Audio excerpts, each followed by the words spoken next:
gosh. Guest of the year, back on. Here he is. Back on. Nice to be back on, yeah. Yeah, mate. It's just me and you today. Darren is in the world famous Beefy Boys tonight. He's working. You know what? I can't wait to go up after this fight. That's what I'm looking forward to more than anything in a minute now. I bet, mate. I bet you'll fucking up in next week. Must be starving. Ain't too bad at the minute, actually. You drink that much water, you don't really get hungry. You just feel sort of like don't want to do anything. Just sat in the warm. But Mads, she's gone to meet some of her friends. Everyone's out. My mum, dad are away. My older brother's out in the piss. My younger brother, they're both out in the piss, I think. So me in the house. It's quite nice. So you want to be a fighter, huh? I know. I love it. I do. I think I couldn't think of anything worse than being in the cold and the miserable rain now, having a few beers. But I'm happy in here getting ready for a world title fight. Do you know what I mean? World title fight, mate. World title fight. For that, I was like, fucking yes. Well, I found out 2:00 that day, so it got released at 5:00, and 2:00 they called me, basically to say my second opponent pulled out. So I was supposed to be fighting Danilo Bellado, or whatever his name is.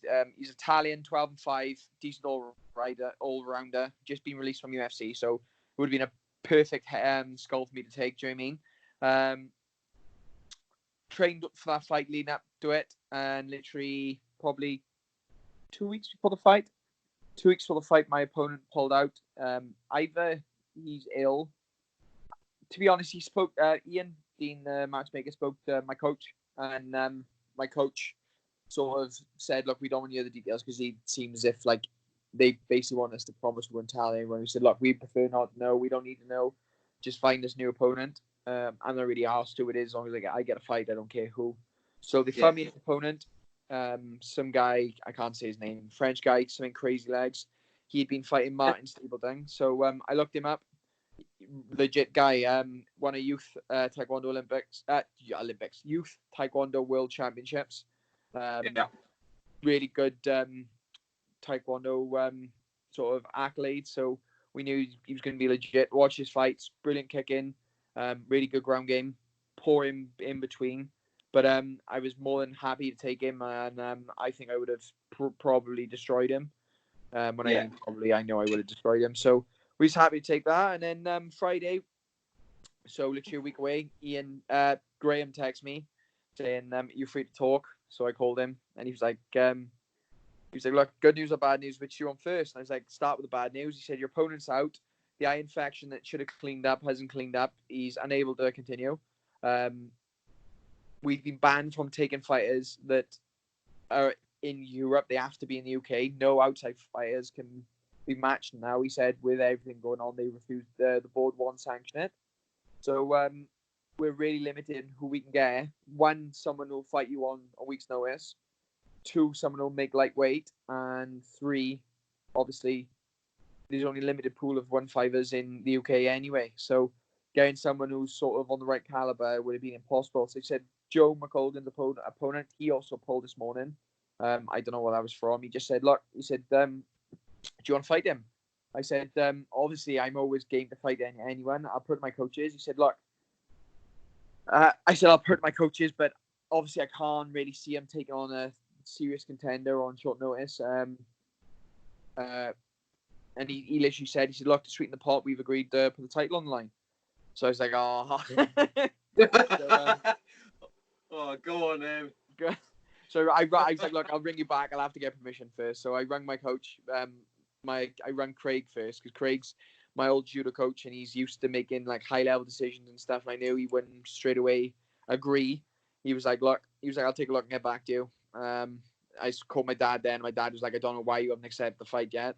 Then I called the rest of my coaches and they was all like, "Look, just take it. You'll crush him. We've seen him before.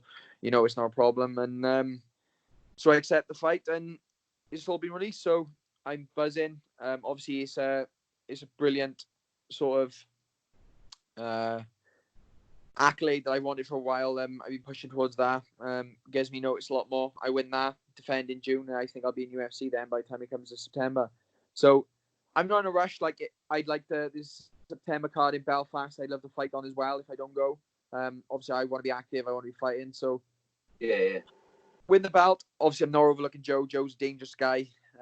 He's got good submission skills, good striking, but I'm better everywhere than him. I think I'll crush him standing up.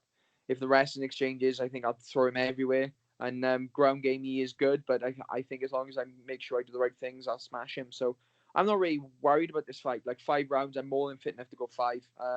My runs have been longer for this camp anyway. In preparation for June, I wanted to make sure that I was more than ready this time, that my fitness would be ready for a 5-round war, ready for June. I knew I would be fighting for the title in June.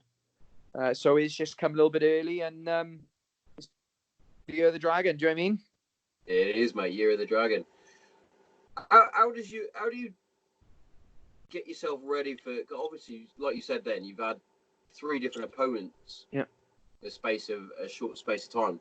Are you just focusing on what you do best, or do you Right. So two sides of that really.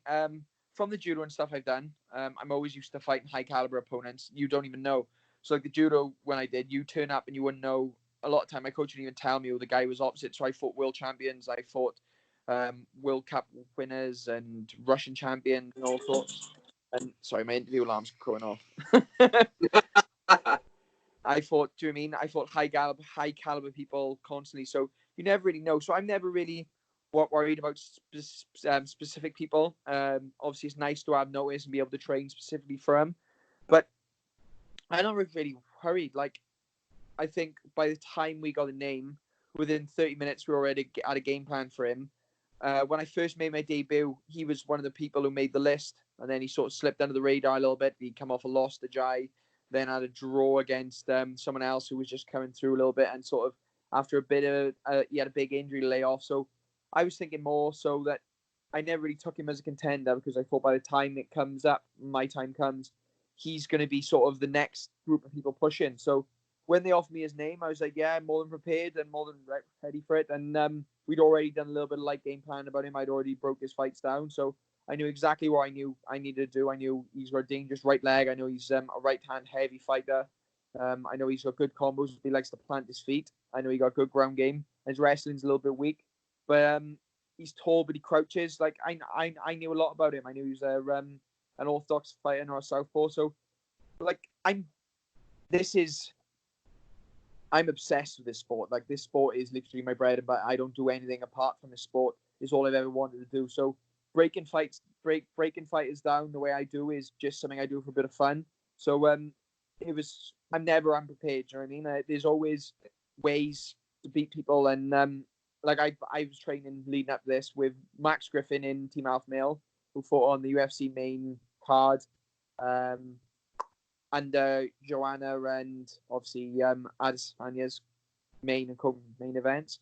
And he lost on a close split, but me and him was having wars, and he's a welterweight as well, and I was coming out on top on certain exchanges. And you know what I mean, he was a lot heavier than me. And then coming back, training with Jamie Cox, who was 25-2 as a pro boxer.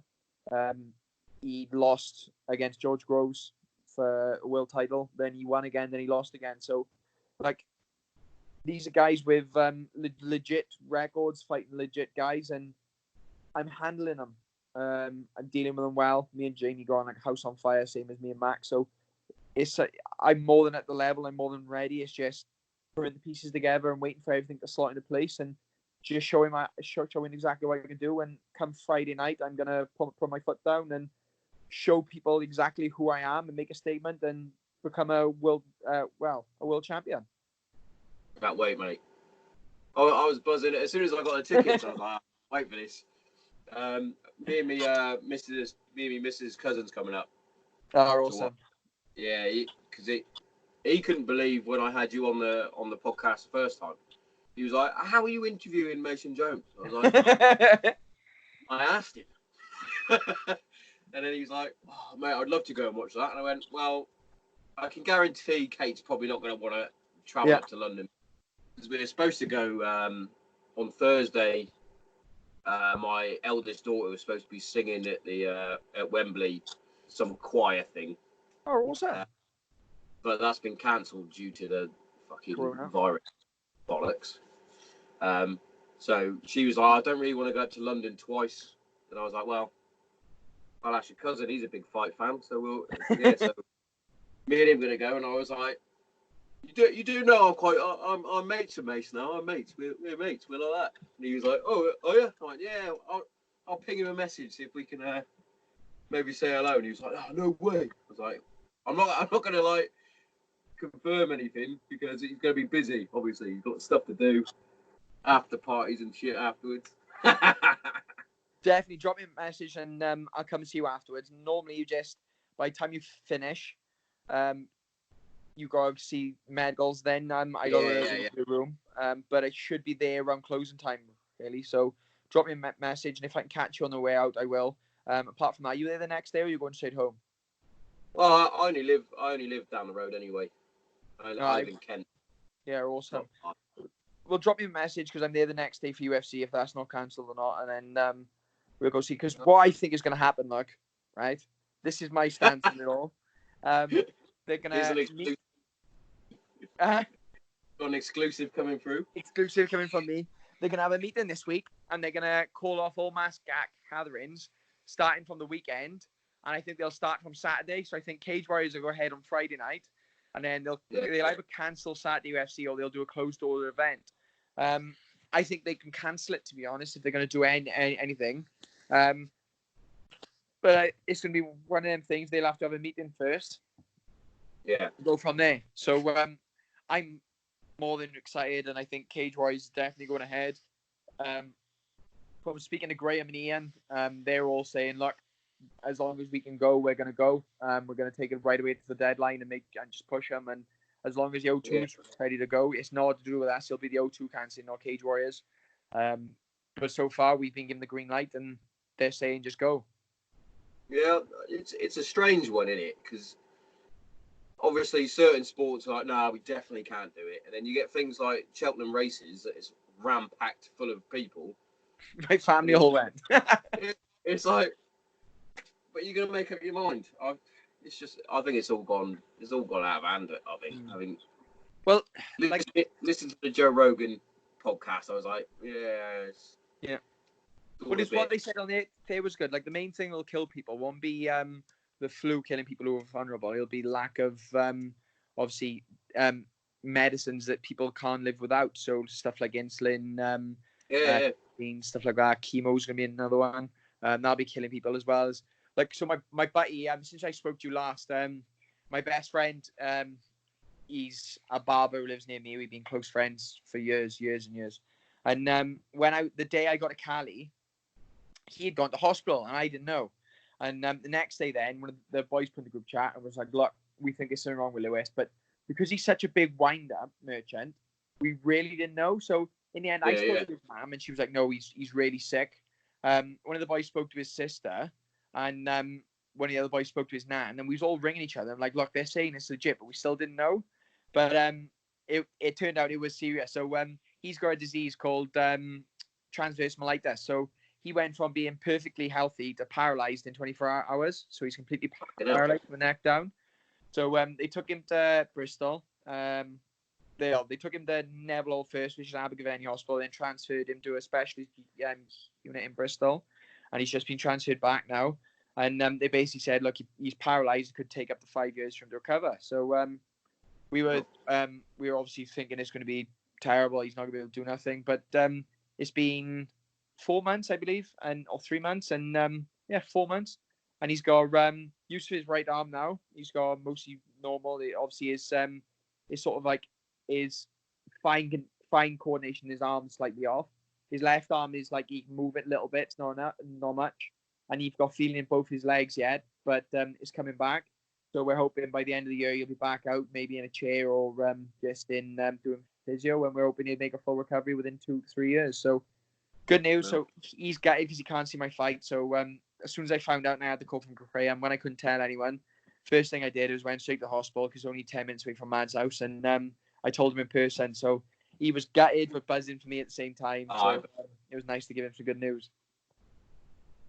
Yeah. So like you were saying there, it's the people doing chemo and things like that. So where I work, they've got there's a place called Genesis Care, and that's a big chemo place, and they haven't started panicking or anything yet. So I'm like, well, if they're not panicking and they've got people coming in that are riddled with cancer, I'm sure I'll be okay for the minute. You know what I mean? It's just. Why the toilet paper? I still don't get it. Don't know. I have no idea. It's What are they doing? Just need enough toilet roll to make a white flag so they can surrender if they get infected. Wait a minute. My alarm going off again. Yeah, I know what you mean. It's like, tell you what, I'm going to panic buy. What are you going to get? Toilet paper.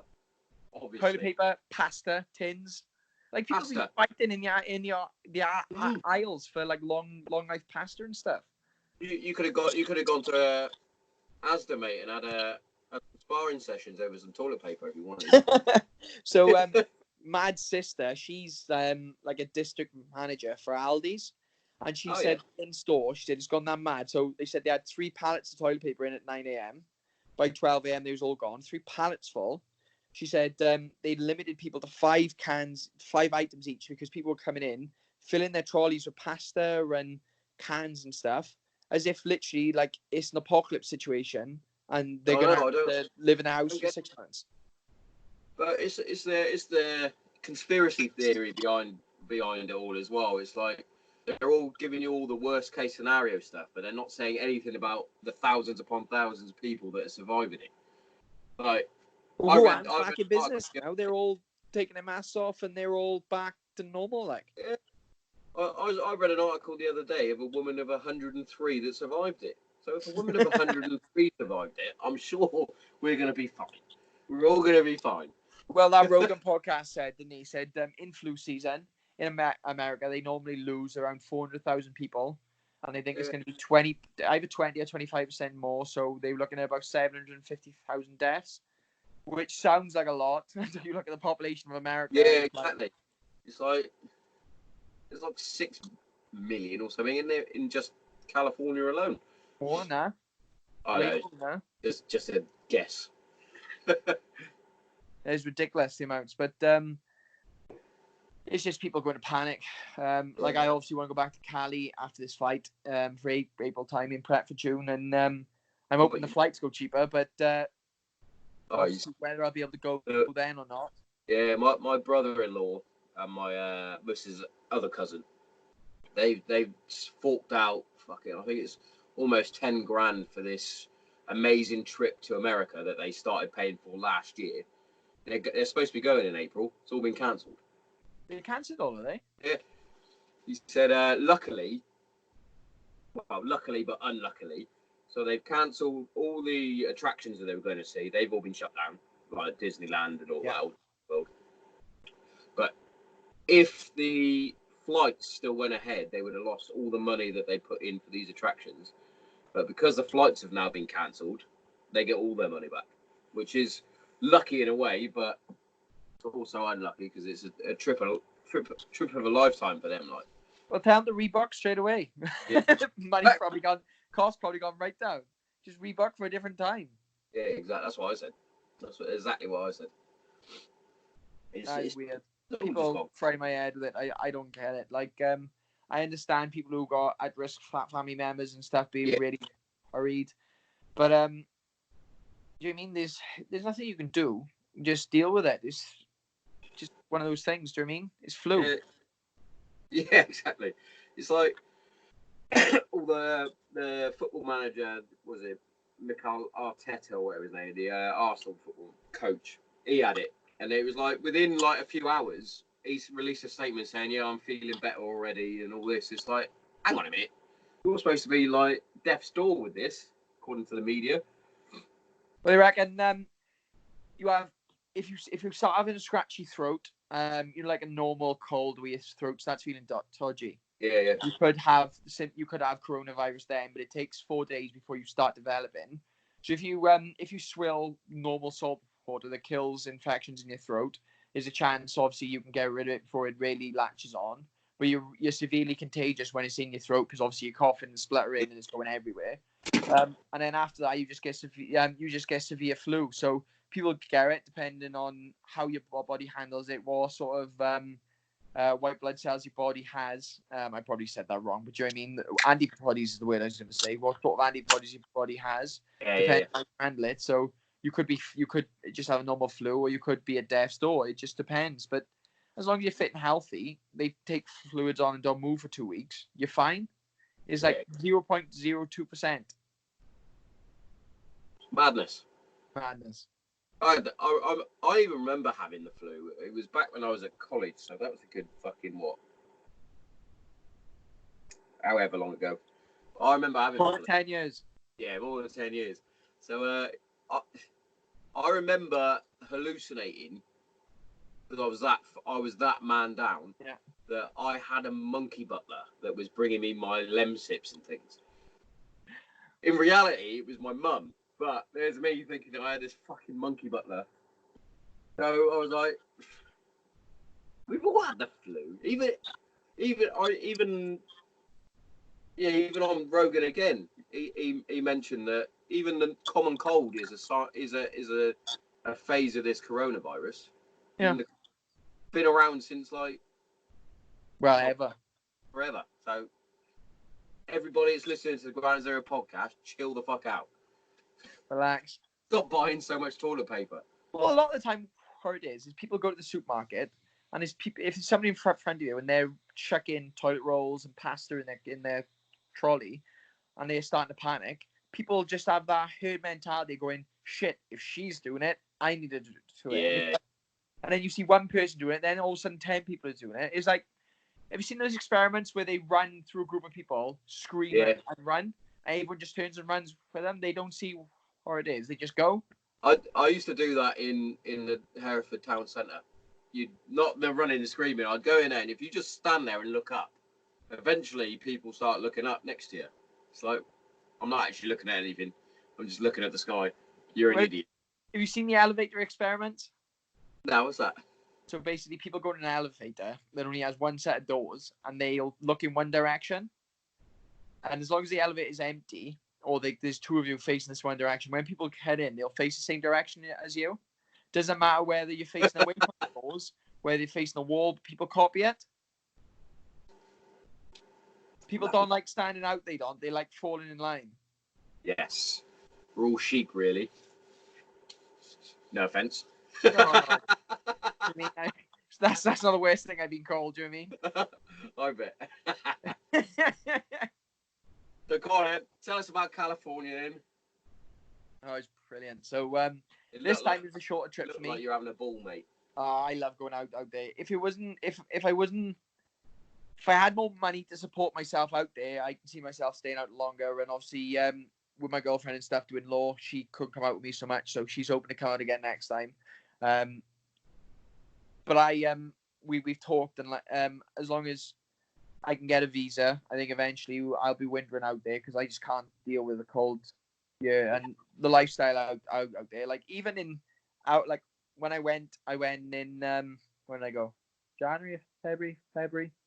Like it was like 18 degrees, and they're all walking around in winter kit, and I'm like, do you mean I'm walking around in shorts and a jumper, and they're all looking at you like you're crazy, and it's like this is perfectly acceptable for me. Like this is lovely. This is the best.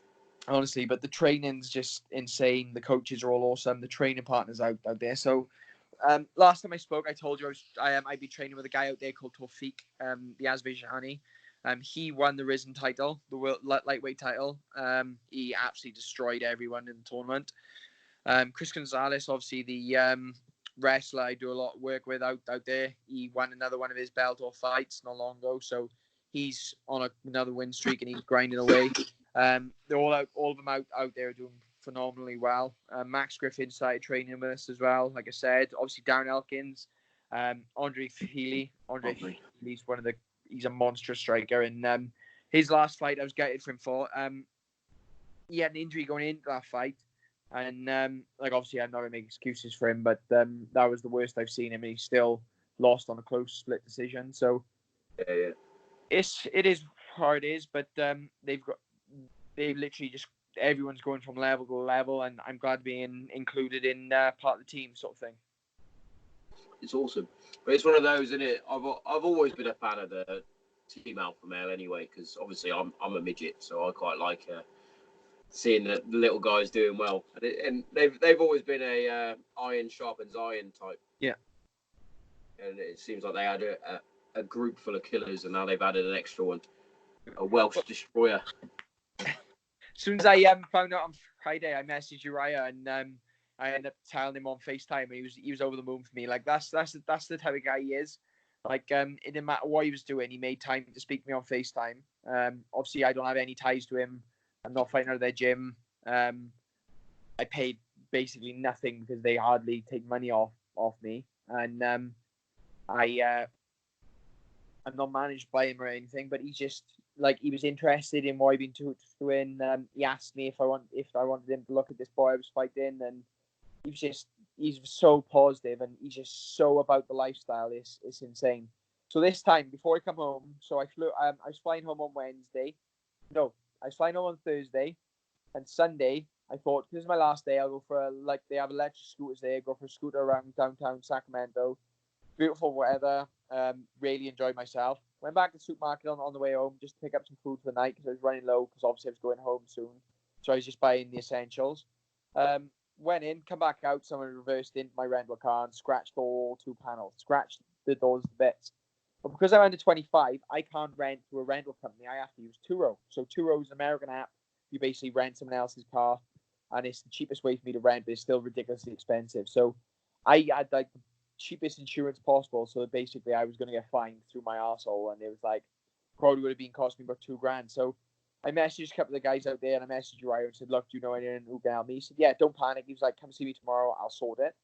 So I went to see him. He basically sent me to his millionaire friend, and the guy sorted me out. I ended up paying like $400, which is like £300, and they fixed my car up in like 8 hours. Looked brand new, and like that's the type of guy he is. He goes out of his way to help you, and he always knows something that can help, and he just does the extra. Whereas other people, I think, rather than go through all the stress of having to ring people and sort it out for someone who doesn't have any ties to him, he's like, "Yeah, no problem. I'll sort it for you." He's that type of guy. He's always come across as a fucking down to earth, really, just an awesome bloke.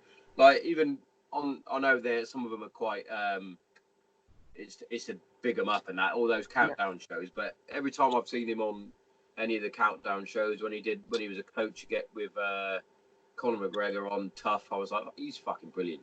Yeah, he's got a hell of a chin. Yeah, I've got a hell of a chin. But he laughs about it as well because they all rip him flat out about it. Yeah. Because obviously, if you've got, do you know what I mean? If you got a chin like I, you're used to getting banded about it. Yeah. Well, I used to get it for my ears, so I'm all right. I'd have never made a guy any good at jiu-jitsu or wrestling with these ears. They would be everywhere. They'd be all over the shop, mate.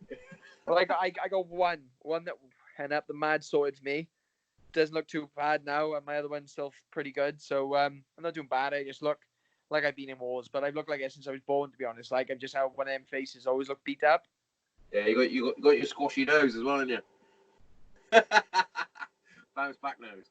It made me laugh because as soon as they released the poster for that, some scouser commented on it saying, well, at least you can tell these two are fighters. Look at the mushes on them too. I was like, you cheeky prick, like. You know, they started laughing. I was like, you cheeky fucking bastard. I was like, I went mad. I went, there's nothing wrong with my face. She went, no, there's nothing wrong. And it just walked out laughing. I was like, you cheeky fuckers, like. No, you're lovely. That's it. I sound like your nan, like. Oh, fucking brilliant. I am buzzing for it though, mate. I fucking genuinely. It's my first like proper event I'm going to live as well. So. Right.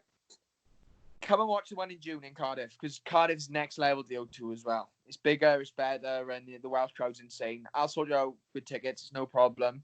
But come down and watch the one in June. I'll have to make sure I get on that then. Yeah, bring the missus that town as well. It'll be a nice weekend. Oh, nice one, mate. Nice one. So what do you do now then while you're the last week? So countdown. Today's my day off. Last all the way through to Friday was normal training for me. Tomorrow now, I'll get up. I'll run whenever I decide to get up. So I got to stay up now till 1 a.m. I'm not allowed to go to sleep before 1 a.m. just to get my sleep pattern shifted because I've been training early and different things. I have to start going to bed later and staying up and sleeping in later. So I'll try and sleep in till 10 a.m. just because obviously I'll be fighting around 10 a.m. At 10 p.m. If you're starting to get tired around 10, that's not a good thing. You have to get your body used to being up later. Yeah, so, yeah. Tomorrow I'll get up whenever I get up. I'll run about 10K. Then I'll be water loaded through the day. So I'll drink I'll drink 8.2 liters of water, same as I drank today. And then in the night, I'll do pads as late as possible. So I think we're doing them around 9, 10 o'clock. And then I'll do the same thing Sunday, Monday, Tuesday, and then I'm done then. I'll go for a light run on Wednesday, nothing too crazy. And then weigh in on Thursday, and I'm done. Ready to go. Ready to throw hands. Weight all on track, is it? I don't know. I am weighed now. I did the tight end. So last time I weighed was about a week and a bit ago, and I was about where I should have been, within acceptable margins. Like, this is the biggest I've ever been. So I was topping off a little bit heavy, but nothing crazy. My last cut was the easiest I've ever done, and I was slightly lighter, but only slightly. So by the time I bang the runs in and stuff, I should be perfect. Oh, happy days, mate. So just on the old weight cutting thing, because I had a chuckle. Yes, I even commented on something. I know I shouldn't have done because it's fucking jack as fuck, especially with fighters and they're cutting weight. Yeah. Because the old what's his name? Fucking Motown phenom. Kevin Lee. That's the one. I subbed him. I have. Have you? Yeah, we rolled once. He came down. He was supposed to be on holiday, and he came in for some rounds. I think he was trying different gyms out to find out which gym he wanted to move to before he moved to TriStar. And we had a couple of rounds, and we did a round of jiu-jitsu, and I managed to catch him. Awesome. Yeah, I just thought it's funny where he's like, coronavirus or no coronavirus, I've cut weight, so I'm going to be fighting someone. And then he misses weight. I was like, after all that. I know. There's never an excuse to miss weight, mate. That's the only two jobs I have to do. Sorry, my brother's ringing me now. The only two jobs I have to do is make weight and be fit and healthy to fight. Do you know what I mean? So, yeah. Sorry, my brother's calling me flat out. He's on the piss anyway, older prep. So I've texted him and said, don't call until 9:30 at the earliest. And of course, at 9 o'clock, he's ringing. So he rings you now? He just rang me twice. I just declined the call twice, so you'll probably keep going. But there we go, 3 times now. That's why he keeps flashing off. There's me thinking, right, we're going to have a perfect Granite Zero podcast with nothing going wrong, and you keep popping off. Sorry, man. Nah, to be fair, he should stop. I have texted him, but I think he's a bit drunk, so he'll probably ring. He should stop calling me now. Yeah, I had a good chat with Darren yesterday. Yeah. Because he's just moved house, and he's got a really good setup going on now. He's got like an outdoor cabin thing. Oh, cool. So that's now his version of the Chedio. And he's like, right, we need to start moving now into phase 2. I was like, what's phase 2? And he went, right, you need to get some proper kit in here. I was like, I went, I know. I went, it's not like I'm not trying. So it's fucking expensive, mate. It's not cheap, is it? Nah. So he's decided he's gone and bought me a webcam and a mic for my birthday, cool. Which was nice of him. Even though my birthday. How old are you? 33, mate. 33 years young. 33 years young. 33 years young. I'm 25 in April. I'm end of April. I'll be 25. Just a kid, innit, mate? Just a kid. But that's old. I feel pressure now. Dad's like, come on, we gotta start looking at houses and stuff, and I'm like, oh. Like, I'm a smart guy, so because my dad's so money orientated with different things. Like, my dad's where I love to fight. My dad loves making money. He's always been the same. So he's advised me in certain things. So I've got more than enough money for a deposit saved up and stuff, and I'm taking my time, this and that. But she's mad, likes to be planned, where I just like to jump into things. So she's like, every 2 minutes she's like, look at this house. I'm like, I don't want to look at a house this week. Please stop showing me houses. Please. I just want to have a blue door. Like, I believe this. To be fair, my missus is the same. So we're just remortgaging now. So this is our perfect our time to do it, really. This is our first. Yeah, exactly. This is our first house. So we've been here for 2 years. But as soon as we bought it, she was on fucking Rightmove looking at for the next one. Yeah. To be fair, we found the perfect house, but it's like, we just haven't got that little bit to get us over the edge to get it. Yeah. But we'll get there eventually. It's life, innit? Yeah, that's the way it goes. Do you know what I mean? It's there'll always be something to stop you. So like my older brother, that's the one who keeps calling me. Him and his girlfriend were like, he's been coined up for ages. Like, the amount of money he earns is ridiculous. He runs his own company and works for my dad's company and does something else. And he's another one. He doesn't really have hobbies to spend money on. He just loves money as well. So he had money for a house for years, and like my parents don't charge us anything to live at home. So he's been saving this and saving that and looking for the perfect house. And they found a house they were perfect to go for. Went all the way through the last stage, and then the house ended up falling through. They had a problem, and then all of a sudden they were panicking, and then because they obviously couldn't find the right house, and they'd been honest. And 2 minutes later, the right house turned up, and I think it's all gone through now. So it just one of the things when it's meant to be, it'll all work out. That's my mentality, mate. Well, I always, my missus is a fucking warrior. She worries about everything, and I'm quite late. I usually stress about stupid things that I don't need to stress about. That's my problem. Yeah. Where things like that, I'm like, well, if it's meant to happen, it will happen. And that's how I've always been. It was like, it will sort itself out. Like, she's like, oh, we haven't got our little, because I can't remember. We had to pay for something, and it basically wiped out our savings. I can't remember what it was for. But she's now like, oh, we now don't have that comfort blanket. And I was like, we've never struggled, so we always pay our mortgage on time. As long as we've got a roof over our head, the bills we need are paid, and I can get food in. I mean, if we have to get rid of like little luxuries like Sky, we'll get rid of Sky. It's not. Mate, I get rid of Sky anyway. I don't understand the whole thing. Yeah. My mum and dad pay so much for it. I'm like, no one watches TV. No one watches anything on that. I don't even watch TV anymore. I just read. That's good. I wish I could read, but I can't. I'm really bad for films. I love films. Like I adore films. Man after my own heart. So that's why I like books so much, because when I read, it's literally like a projector film that's always good. I've always struggled reading, because I like to say I'm a lazy reader. I skim read. Yeah.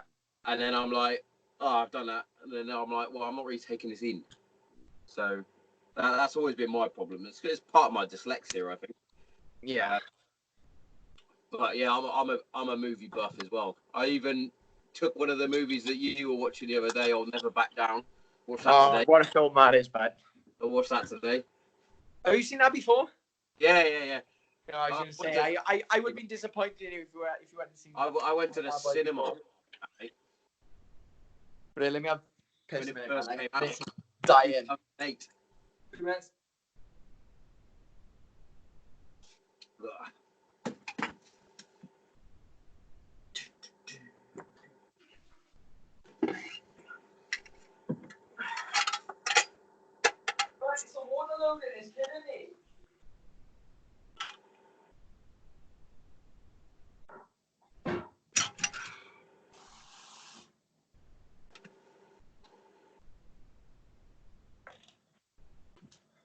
Wash your hands, just kill that corona. Gotta wash your hands. I'll be killing everyone in the house. Gotta wash your hands, mate. Gotta wash your hands. Did you sing Happy Birthday while you were doing it? Oh. My youngest does a different song. I'm gonna have to get her to sing it to me. It's like she's got all these lyrics that go with it. Like, I'm doing my palms, I'm doing the back of my hands, in between my fingers, all that sort of bollocks. It's quite funny. Bless her. Oh, she was funny. We were literally, before I came on, we just were having our little. We had a bit of a picky dinner just to wind you up. Yeah. We were having pizza and wings and stuff like that. Oh, stuff lovely. that you're not allowed to eat.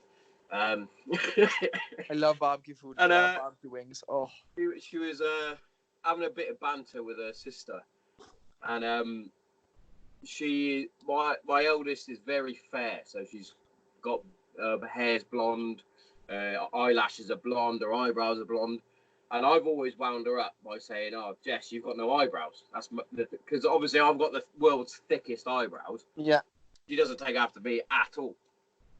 And Sophia was just sat there, and she just was looking at her and going, "Well, it doesn't matter what you think, Jess, because you've got no." Well, she almost said you've got no fucking eyebrows, but she went, "You've got no eyebrows," like that. And I was like, "Whoa, solid burn, fucking mic drop on you." She's got all the sass, mate, all the sass. Bless her. How old is she? She's 6. Oh, Yeah, the attitude on her, you wouldn't think she was though. girls for you, mate. I got all brothers and one sister, and my sister was completely different to the boys. Completely different. Yeah. Well, both me and Darren, we've just got girls. So I've got. She's 8 at the minute. She'll be 9 in June, and the 6-year-old, and then my niece is 11, 12. But I forget my brother's age without nieces. I'm gonna go 12. And nephews and... She's probably gonna not watch this because she's not allowed because swearing. But yeah, she'll probably have a go at me for that. Bless her. She's just coming back from an injury. My niece. She's done her ankle in playing football. Bad or? Well, she's been out for a good month or so, maybe even 6 weeks. Great. Bless her. She was on crutches for ages. Oh. I said, she really wanted to get back and play like straight away. And I was saying to Darren, and well, he knows what he's talking about anyway, but I was like, make sure she doesn't, mate, because it's the worst thing I ever did. Yeah, you just do it again. Because I've got... Sash! Oi! Stop! Dog. Dog, yeah. She just keeps scratching her ears all the time. She's doing my head in. Is it? Yeah, I Dog sitting, I am. Dog sitting, mate. Yeah, I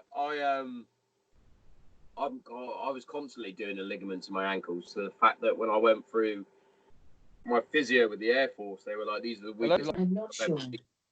They were like, "How many parachute jumps did you do?" And I was like, "I ain't done any."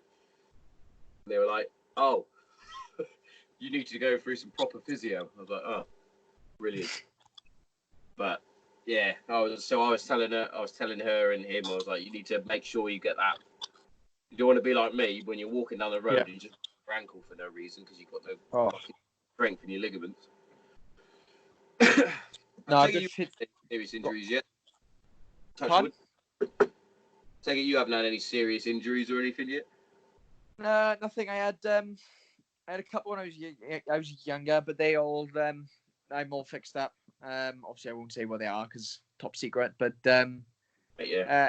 everything's more than working fine. I've got a really good S&C coach who's really big on recovery and stuff, and it's always active recovery. So I'm always fit and healthy. Like, to be honest, I haven't really had any injuries in a long time. Touch wood, anyway. Yeah.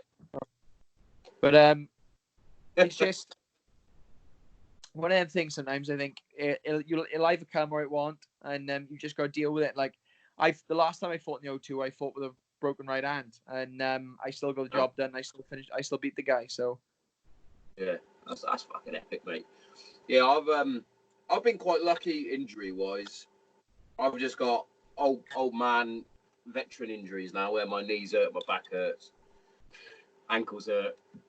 Which is what me and me lads on my WhatsApp group found it quite funny with the old Deontay Wilder situation, when he said it was too heavy and his legs went, and I was like, "Oh, that's cute." Just take the loss like a man. Do you know what I mean? I've never understood this. If you lose, say, look, thanking my opponent.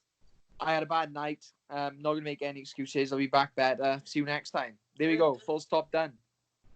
I think he would have had so much more respect from everyone.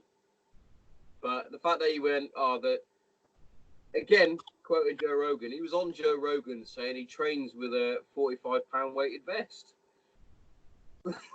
It's like, you're a fucking idiot, mate. Just, yeah, like you said, take it like a man. The Gypsy King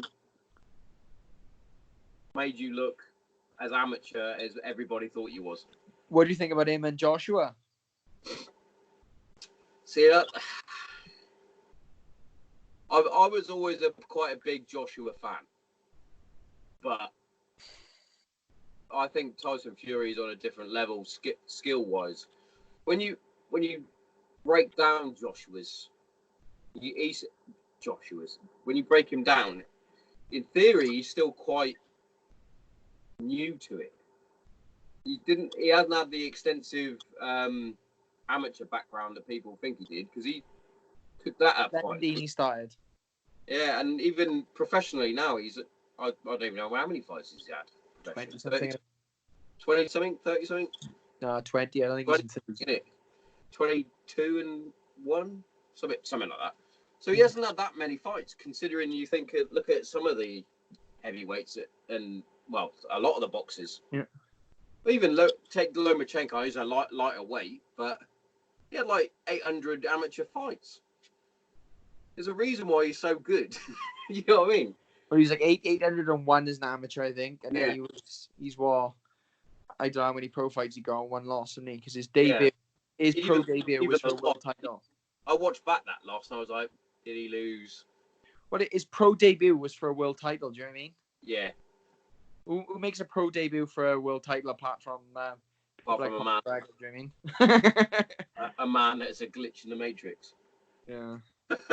My favorite boxer of all time. Yeah. Current time. Who's your favorite boxer of all time? I tried to talk boxing with Darren. He doesn't like it really anymore. He used to. Style-wise, I like Andre Ward. Obviously, Tyson. Tyson's one of them. Like, he's just a classic. You always think like the atmosphere he created, and like the way he was. Muhammad Ali's another one. Obviously, everyone loves Ali. I think that's like a law. Do you like boxing? Yeah. Well, you have to like Muhammad Ali. It's a law. You have to. Do you know what I mean? But currently, obviously, Lomachenko is my favorite current boxer. Yeah. Style-wise, the way he breaks things down, the way he moves. Like, there's a video somewhere, and I couldn't find the video anywhere. And people are calling out boxers, and he's imitating their styles. And it was such an interesting thing to see, because it just shows how well he adapts to things. Yeah, and it's also mad that his old man made him stop fighting and take up dance, wasn't it? Mm. But he had a really good wrestling background as well. Yeah, is it Sambo or something? Sambo, yeah. Yeah. Sambo. Standard, isn't it? Yeah. I can't stay much longer. I can only stay for another 10 minutes. I gotta go pick the missus up, and so all good, mate. That's all good.